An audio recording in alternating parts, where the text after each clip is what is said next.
Now Joseph had been taken down to Egypt. Potiphar, an Egyptian who was one of Pharaoh's officials, the captain of the guard, bought him from the Ishmaelites who had taken him there. The Lord was with Joseph so that he prospered, and he lived in the house of his Egyptian master. When his master saw that the Lord was with him and that the Lord gave him success in everything he did, Joseph found favor in his eyes and became his attendant.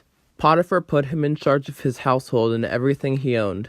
From the time he put him in charge of his household and all he owned, the Lord blessed the household of the Egyptian because of Joseph. The blessing of the Lord was on everything Potiphar had, both in the house and in the field.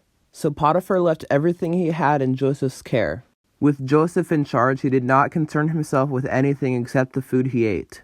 Now Joseph was well built and handsome, and after a while his master's wife took notice of Joseph and said, "Come to bed with me." But he refused. With me in charge, my master does not concern himself with anything in the house. Everything he owns he has entrusted to my care. No one is greater in this house than I am.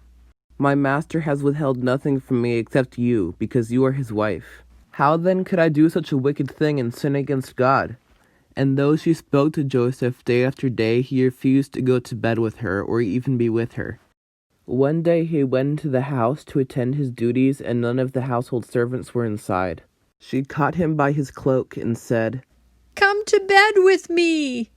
But he left his cloak in her hand and ran out of the house. When she saw that he had left his cloak in her hand and had run out of the house, she called her household servants. "Look, this Hebrew has been brought to us to make sport of us. He came in here to sleep with me, but I screamed. When he heard me scream for help, he left his cloak beside me and ran out of the house." She kept his cloak beside her until his master came home. Then she told him this story. "That Hebrew slave you brought us came to me to make sport of me. But as soon as I screamed for help, he left his cloak beside me and ran out of the house." When his master heard the story, his wife told him, saying, "This is how your slave treated me." He burned with anger. Joseph's master took him and put him in prison, the place where the king's prisoners were confined. But while Joseph was there in the prison, the Lord was with him. He showed him kindness and granted him favor in the eyes of the prison warden. So the warden put Joseph in charge of all those held in the prison, and he was made responsible for all that was done there. The warden paid no attention to anything under Joseph's care, because the Lord was with Joseph and gave him success in everything he did.